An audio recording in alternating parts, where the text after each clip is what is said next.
Brought to you by V-Guard, co-powered by Sensodyne. केंद्र सरकारने गुजरात नंतर महाराष्ट्रामध्ये देखील कांद्यावरील जे आहे ते निर्यात बंदी हटवलेली आहे, परंतु निर्यात बंदी करत असताना त्याचं शुल्क किती असणार आहे, सीमा भागातलं शुल्क किती असणार आहे यावर कुठलाही अधिसूचना जी आहे ती केंद्र सरकारने काढली नाही। त्यामुळे नवी मुंबईच्या एका बंदरावर जे आहे ते सकाळपासून 400 पेक्षा अधिक कांद्याचे कंटेनर जे आहे ते अडकून पडकलेले आपण दृश्यांमध्ये बघू शकतो। देखिए उनका काम है अफवाह से गर्मी बढ़ाना और हमारा काम है माहौल को ठंडा रखना।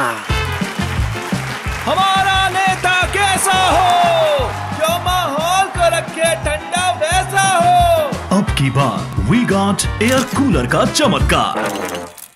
मोठ्या प्रमाणावर या ठिकाणी जे आहे ते कांद्याचे कंटेनर जे आहे ते थांबलेले आहेत। मोठ्या रांगा संपूर्ण या भागामध्ये लागलेले आहेत। जवळपास 400 पेक्षा अधिक ट्रक जे आहेत ते कांद्याच्या संपूर्ण भागामध्ये अडकल्याचे आपल्याला पाहायला मिळते। कांद्याची निर्यात कोंडी जी आहे ती अजूनही कायम आहे। निर्यात शुल्काबद्दल व्यापारी किंवा मग सीमा शुल्क विभागात संपूर्ण संभ्रम आहेत। कांद्यावर नेमका किती निर्यात शुल्क आकारायचा आहे त्याबाबत ठोस निर्देश जे आहेत ते केंद्र सरकारकडून अजूनही सीमा शुल्क विभागाला मिळाले नाही। त्यामुळे अशा पद्धतीने जे आहे ते कंटेनर थांबलेले आपल्या सोबत ड्राइवर आहेत। कितने देर से भैया इधर खड़े हो गया 1.5 घंटा।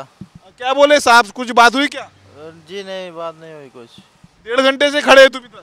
जी तो 1.5 तासांपासून या ठिकाणी हा कंटेनर उभा आहेत।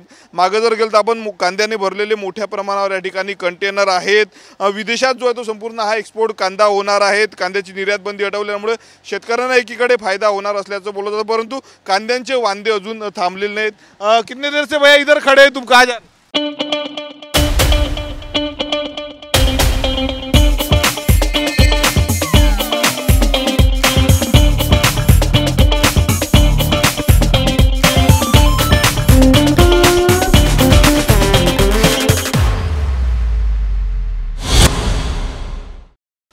जैन पिटी पॉट जा रहा हूँ खाली करने के लिए। अभी इधर हो गया 20 मिनट। हाँ, खाली करने के लिए जा रहा हूँ। यहाँ से कुछ लोगों से बात हो गया, कितना देर रुकना पड़ेगा?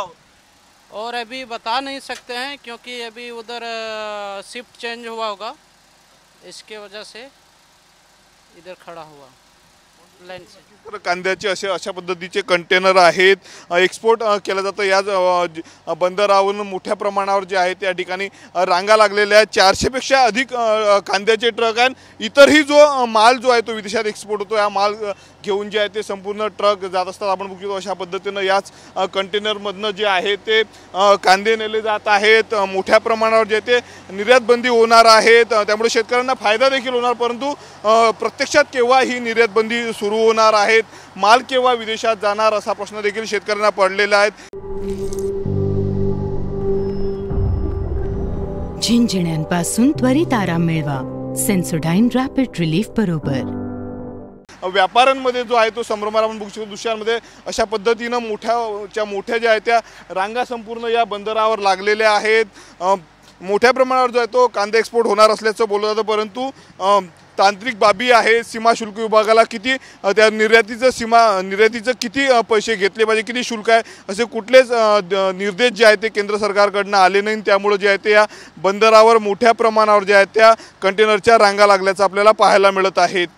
कॅमेरामॅन अनिकेतसह मी Swapnil Umap, TV9 Marathi, Mumbai. Brought to you by V-Guard, co-powered by Sensodyne.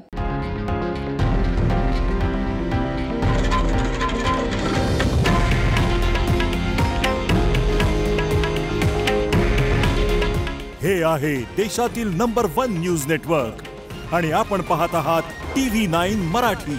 काळजी तुमची, हित महाराष्ट्राचं।